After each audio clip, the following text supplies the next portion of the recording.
Hello बच्चों। अब हमारा जो चैप्टर है ये फर्स्ट, ये एंडिंग मोड पर है।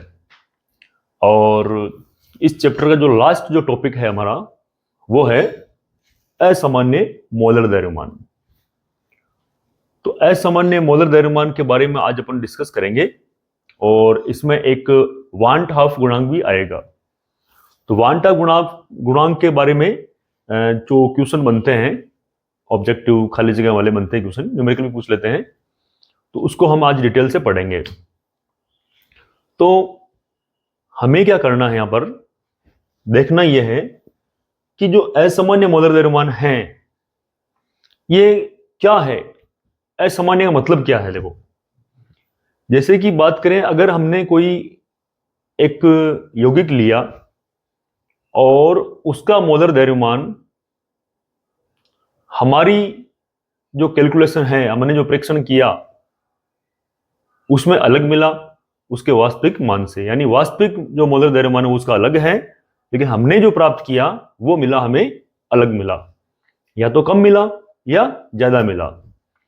तो उससे कम मिलना यानी वास्तविक मान से या तो कम मिलना या वास्तविक मान से ज्यादा मिलना, तो ऐसी कंडीशन हम कहेंगे कि वो जो मोलर द्रव्यमान है वो असामान्य मोलर द्रव्यमान है। तो पहले तो इसकी देखो परिभाषा में जाओ यहां पर कि ऐसा मोलर द्रव्यमान जो अनुमानित या सामान्य मान की तुलना में, यानी जो हमने अनुमान लगाया या उसका जो सामान्य मान है उसकी तुलना में कम है या अधिक होता है, असामान्य मोलर द्रव्यमान कहलाता है। अब बात यह है कि ये कम क्यों होता है और कम कब होता है और अधिक क्यों होता है, अधिक कब होता है, वो हमें देखना है। तो ध्यान देना, जैसे कि हम बात करें पोटेशियम क्लोराइड, ये KCl है, और KCl का जब 1 मोल लेंगे हम तो उसका जो मोलर द्रव्यमान होता है वो होता है 74.5 ग्राम। तो ये इसका मोलर द्रव्यमान है, किसका? KCl का। लेकिन जैसे ही इसको हम किसी विलायक में डालेंगे तो विलायक में डालने पर क्या हो जाएगा, ये बन जाएगा K+ और Cl- में। अब क्या हो गया, देखो 1 मोल KCl था तो इससे हमें क्या मिला, आयन जब बढ़ गए इसके, वियोजन हो गया इसका, तो मिला हमें 1 मोल तो मिल गया K+ और 1 मोल मिल गया हमें Cl-। तो टोटल हमारे पास में 2 मोल हो गए। कब? विलायक में घोलने के बाद में। तो पहले इसका जो मोलर द्रव्यमान था वो था 74.5 ग्राम, और जब इसको घोला तो इसके बाद में क्या होगा, ये जो मोल है ये हो गए डबल, यानी 2 मोल हो गए इसके आयनों के रूप में। अब हमने देखा कि जो अणुसंख्यक गुणधर्म होता है, अणुसंख्यक गुणधर्म में क्या क्या थे, एक तो था उसका वाष्प दाब का आपेक्षिक अवनमन, दूसरा था क्वथनांक का उन्नयन, तीसरा था हिमांक का अवनमन, चौथा है प्रासरण दाब। अब ये सारे जो गुणधर्म हैं ये सारे के सारे अणुसंख्यक गुणधर्म, यानी ये विलेय के जो अणु होते हैं उसकी संख्या पर निर्भर करते हैं, उनकी प्रकृति पर निर्भर नहीं करते हैं।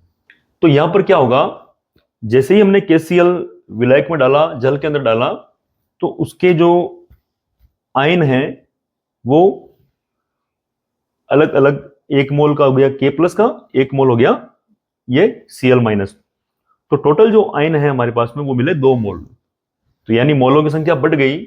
तो मोलों की संख्या बढ़ने पर, क्योंकि ये विलेय है तो इनके अणुओं की संख्या बढ़ी, तो ये सारे प्रभाव जो है वो भी बढ़ जाएंगे। जैसे कि वाष्प दाब का जो आपेक्षिक अवनमन होगा वो ज्यादा होगा अब, अगर ऐसी कंडीशन है, क्योंकि ये विलेय के अणुओं पर निर्भर करता है।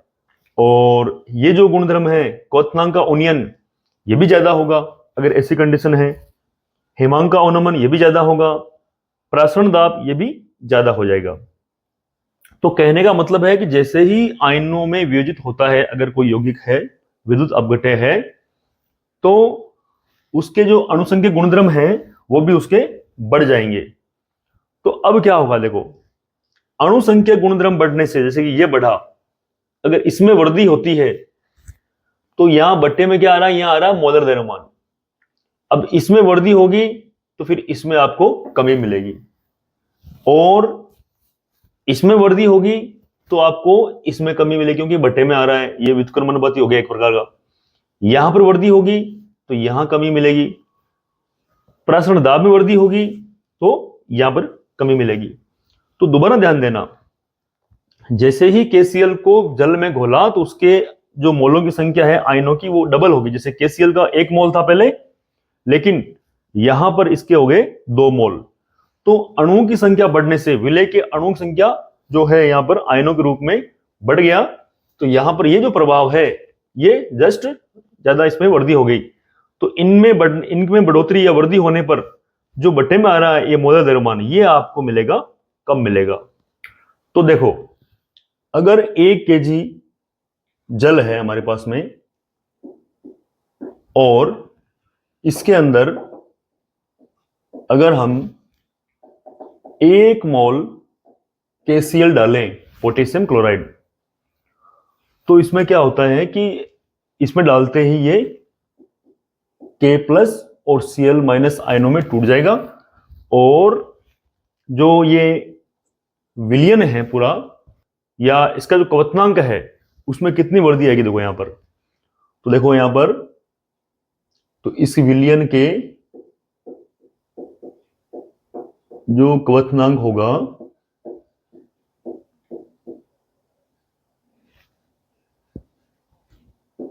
2 इंटू 0.52 केल्विन, इसको इससे गुणा करेंगे तो 1.04 केल्विन में मिलेगा। तो इतनी इसमें वृद्धि हो जाएगी, वृद्धि हो जाती है। तो ये 2 कहां से आया, क्योंकि यहां पर हमें इसके जो ये मिले हैं के प्लस और सीएल माइनस के अलग अलग 1-1 मोल मिले हैं। तो के प्लस का 1 मोल मिला है और सीएल माइनस का भी 1 मोल मिला है, तो ये 2 मोल हो गए टोटल। तो 2 मोल हो गए तो क्या हो गया, विलेय में जो अणुओं की संख्या थी वो बढ़ गई, डबल हो गई। डबल होते ही जो क्वथनांक है उसका वो दुगुना हो गया। तो देखो, अब बात करते हैं कि इससे मोलर द्रव्यमान पे क्या फर्क पड़ा। जो हमारे पास फॉर्मूले हैं क्वथनांक के यूनियन वाला, देखो ये वाला, अब इसमें अगर हम M2 निकालेंगे तो M2 क्या होता है, M2 बराबर, M2 यहां ले आओ, इसको यहां ले आओ, तो ये हो जाएगा KB इंटू 1000 इंटू W2 बट्टे में आ जाएगा डेल TB और गुणा में W1 है। तो देखो, इसमें जो वृद्धि हुई है वो दुगुनी हो गई इसके 2 मोल होने के कारण। तो यहां पर जो मान आएगा वो 2 इंटू, बाकी सारा सेम रहेगा, 2 इंटू 0.52 केल्विन रखेंगे। तो देखो 2 का सीधा सीधा भाग जा रहा है, 2 का सीधा सीधा भाग जा रहा है इस ऊपर वाले में। तो जो मोलर द्रव्यमान मिलेगा हमें वो आधा मिलेगा। केसीएल कितना था, केसीएल का देखा था हमने 74.5 ग्राम। लेकिन जब ऐसा ये फॉर्मूला इसमें अप्लाई करेंगे हम, तो हमें इसके बाद में जो मोलर द्रव्यमान मिलेगा इस फॉर्मूले से, वो मिलेगा हमें इसका आधा। तो यहां लिख देते हैं यहां पर कि 2 मोल जो कण है यहां पर, ये वाले कणों का जो द्रव्यमान है वो था कितना, 74.5 ग्राम। तब 1 मोल केसीएल का जो द्रव्यमान मिलेगा हमें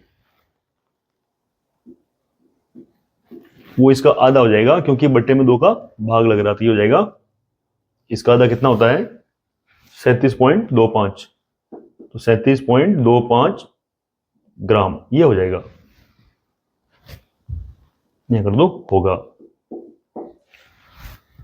तो ये लाइन आपको नोट करनी है कि भाई 1 मोल जो है पोटेशियम क्लोराइड, उसका जो द्रव्यमान होता है वो होता है 74.5, और जैसे ही इसको पानी में मिलाया, 1 किलोग्राम पानी है, जब में मिलाया इसको, तो ये 1-1 मोल के आयनों में टूट गया, टोटल मोल हो गए 2 मोल। तो इससे जो विलयन का क्वथनांक होगा वो यहां पर क्या आएगा, मोलों की संख्या आएगी जो उसके अंदर घुले हुए हैं, और गुणा में यहां पर 0.52 केल्विन जो है, ये एक टेबल है जो आपको प्रति 1 मोल, यानी प्रति 1 मोल में कितनी वृद्धि हो रही है उसके क्वथनांक में, उसको ये दिखा रहा है, यहां पर दर्शा रहा है। तो 2 मोल के लिए यहां पर 2 से गुणा कर दो, अगर 4 मोल हो रहे हैं तो 4 से गुणा कर दो। तो यहां पर दुगुनी वृद्धि हो रही है इसमें, तो यहां 2 का भाग लगेगा, तो ये जो है ये आधा हो जाएगा। तो अनुमानित जो मान था हमारा वो अलग था, वो जो प्रेक्षित मान जो मिला हमें वियोजन के बाद में, वो मिला हमें आधा। तो ये जो है अलग मिला हमें, इसी को बोलते हैं असामान्य मोलर द्रव्यमान। तो यहां पर जो मोलर द्रव्यमान मिला हमें वो अनुमानित या वास्तविक मान से हमें कम मिला है। अगर इसकी जगह, वियोजन की जगह अगर संगुणन हो, यानी 2 से 1 हो रहा हो, यानी मोलों की संख्या आधी हो रही हो विलयन में डालने के बाद में, तो ऐसी कंडीशन में क्या हो जाएगा, ये आधा हो जाएगा और मोलर द्रव्यमान जो है वो दुगुना हो जाएगा। तो उस कंडीशन में आपको जो मोलर द्रव्यमान मिलेगा वो मिलेगा अधिक, तो वो भी आपको असामान्य मोलर द्रव्यमान के रूप में ही मिलेगा। तो ये अभी हमने देखा है वियोजन के लिए। अब देखते हैं संगुणन के लिए, कि जब विलय का वियोजन हो रहा है तो उस कंडीशन में प्रायोगिक तौर पर जो इन विधियां, ये विधियां जो है, इनसे अगर हम मोलर द्रव्यमान निकालेंगे वो वास्तविक द्रव्यमान या वास्तविक मोलर द्रव्यमान से हमेशा कम होता है। ये आपको ध्यान देना है। अगर वियोजन होकर 2 मोल मिल रहे हैं, 1 मोल का 2 मोल मिल रहे हैं, तब तो ये आधा मिल जाएगा। 4 मिल रहे हैं तो 4 गुना कम मिल जाएगा। इस प्रकार क्या है, वियोजन में आपको मोलर द्रव्यमान हमेशा कम मिलेगा। अब देखो, इसी तरह अगर वियोजन की जगह संगुणन हो जाए, यानी 2 मिलकर 1 बना दे, जैसे कि यहां पर इसमें अगर हम डालेंगे, ये बेंजीन है, यहां पर ये बेंजीन है, और इसके अंदर अगर हम एथेनोइक अम्ल डालेंगे, ये एथेनोइक अम्ल है, और इसका जो फॉर्मूला होता है वो होता है CH3COOH। अब ये इसके अंदर डालेंगे अगर, तो ध्यान देना यहां पर इसके जो 2 अणु हैं ये मिलकर CH3COOH ये आपस में जुड़ जाएंगे, तो ये बन जाएगा यहां पर, यानी इनके बीच में एक हाइड्रोजन बंध बन गया। अब कैसे बना है वो देखते हैं यहां पर। तो जैसे कि C डबल बॉन्ड O, और इधर जो है H3C ही है, और इस तरफ है OH, और दूसरी ओर जो है CCH3 दूसरा अणु जो है इसका वो है, और इधर हो जाएगा OH, इधर डबल बॉन्ड O। तो देखो यहां पर ये जो हाइड्रोजन है ये इस ऑक्सीजन से एक हाइड्रोजन बॉन्ड बनाएगा, यानी हाइड्रोजन अबंध। रासायनिक अबंध नहीं है, ये होता है यानी एक भौतिक अबंध होता है, जो ताप देकर इसको हम कमजोर कर सकते हैं या इसको हटा सकते हैं। और ये यहां पर 2 जगह बना हुआ है, तो इससे क्या हो गया, एक तो इस तरफ और एक इस तरफ, ये 2 अणु हो गए एथेनोइक अम्ल के जो मिलकर 1 हो गए। तो ये क्या हो गया, ये हो गया संगुणन, इसको बोलते हैं संगुणन। तो यहां मान लो 2 मोल थे मिलाने से पहले, और मिलाने के बाद में संगुणन होने के बाद में ये पूरा 1 ही हो गया, 2 का 1 बन गया, तो ये मिला हमें 1 मोल। और यहां पर जो आ रहा है ये, इसको बोलते हैं हाइड्रोजन अबंध। H अबंध बोल सकते हैं इसको। तो ये हाइड्रोजन अबंध है। तो यह थोड़ा ध्यान देना आपको कि ये जो इनके बीच में क्यों बना, क्योंकि इसके ऊपर होता है डेल माइनस, इसके ऊपर होता है डेल प्लस, इसके ऊपर होता है डेल माइनस। तो ये माइनस प्लस के बीच में एक आकर्षण हो जाता है, द्विध्रुव की तरह हो जाता है। तो प्लस माइनस के बीच में ये आकर्षण हो गया। यहां पर भी डेल माइनस है, यहां डेल प्लस है, तो इनके बीच में ये आकर्षण हो जाएगा। तो इस प्रकार दो मिलकर एक बना रहे हैं, तो उसे बोलते हैं संगुणन। और संगुणन में इसमें अभी जो प्रेजेंट टाइम में जो हमारे पास में जो एग्जांपल है एथेनोइक अम्ल वाला, तो इसमें 2 मोल मिलकर 1 मोल बना रहे हैं। तो यहां पर क्या हो गया, विलेय के मोलों की संख्या घट गई। अब घटने से यानी आधी हो गई, तो आधी हो गई, जितने भी ये अणुसंख्या गुणधर्म हैं ये सारे के सारे क्या हो जाएंगे, आधे हो जाएंगे।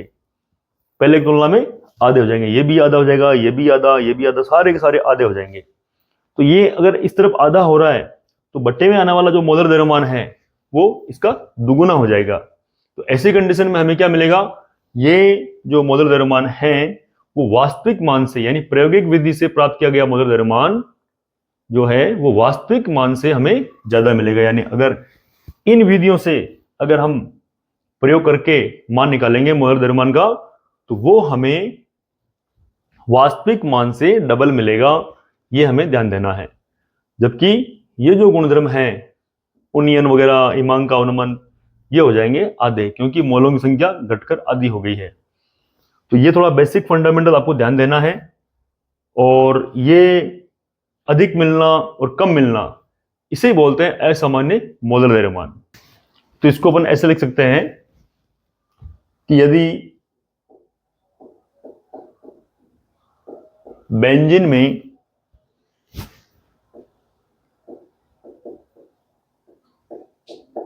एथेनोइक अम्ल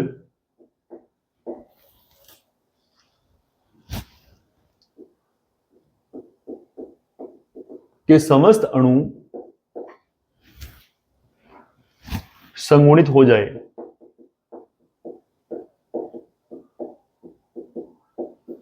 यानी जितने भी अणु थे वो सारे जुड़कर संगुणित हो गए, यानी 2-2 के रूप में आ गए, यानी 2 जो अणु थे वो एक बन गए हाइड्रोजन अबंध बनाकर, सारे के सारे, एक भी नहीं बचा। तो उस कंडीशन में क्या हो जाएगा, यहां पर देखो, तो एथेनोइक अम्ल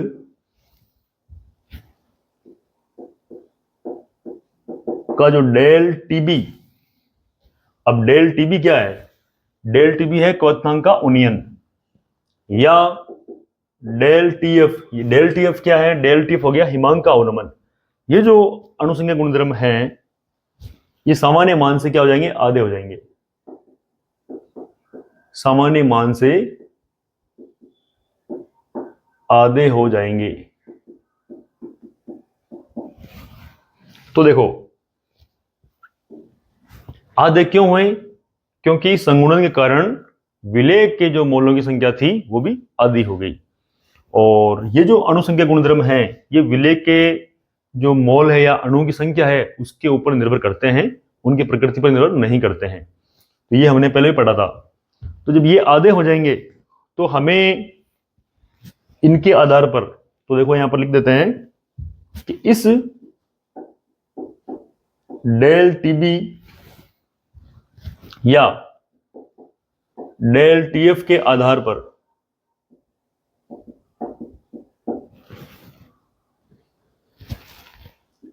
परिकलित मोलर द्रव्यमान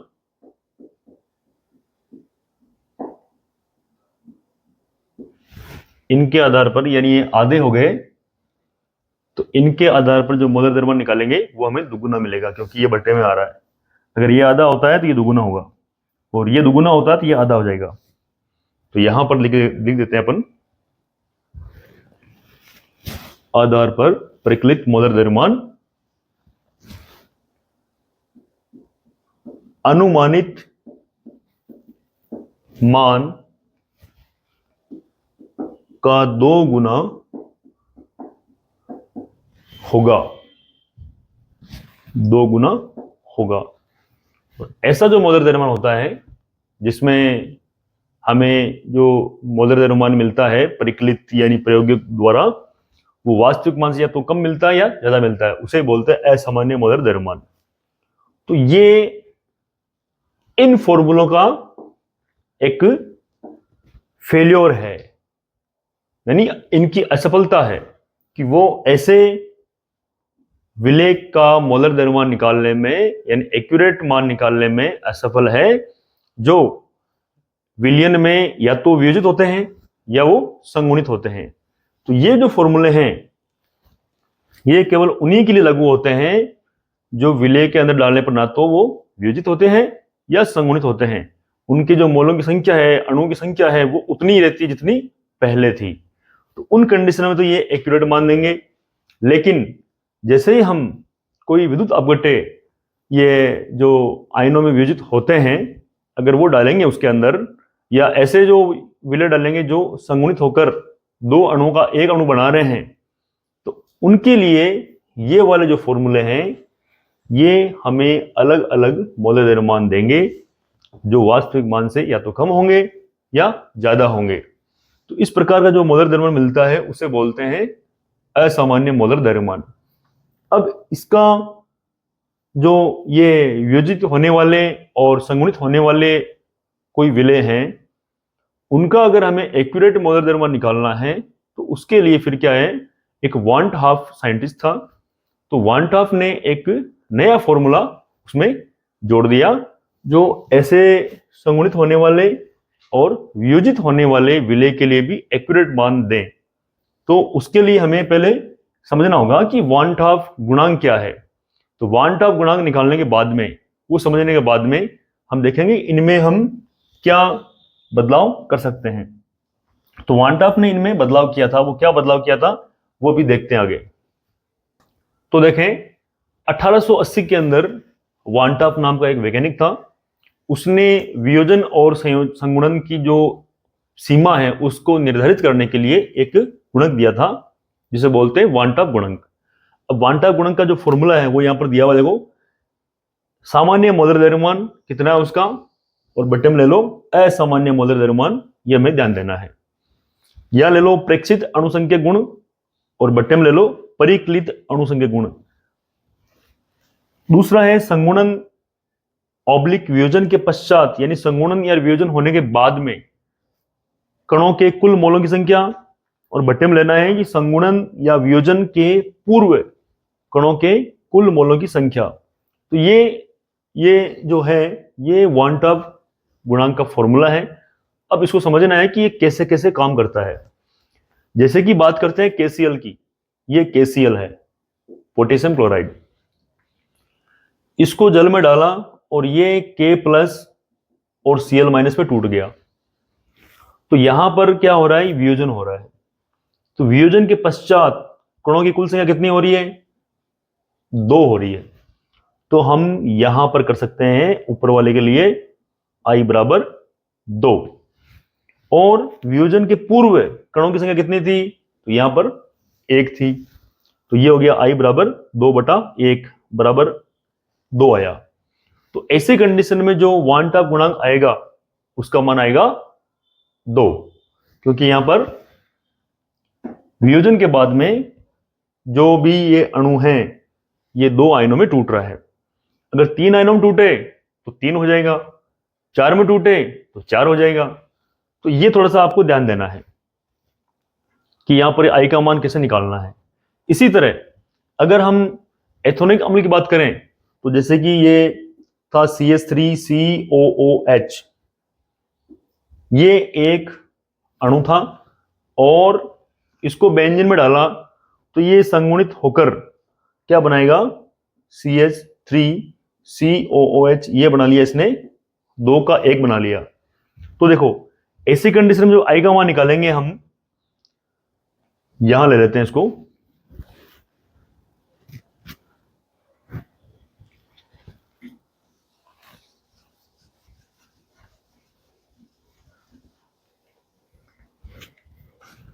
तो ऐसी कंडीशन में जो आई का मान आएगा तो देखो संगुणन के पश्चात कणों के कुल मोलों की संख्या कितनी हो गई? यहां पर पहले कितने थे? यहां थे 2 मोल, यहां कितना हो गया? यहां हो गया 1 मोल। तो पश्चात कितने हो गए? यहां पर 1 मोल हुआ पश्चात, यानी संगुणन के बाद में। और संगुणन के पहले कितने थे? पहले थे 2 मोल, तो हो गया बटे में 2। तो 1 में 2 का भाग दिया तो मिलेगा हमें 0.5।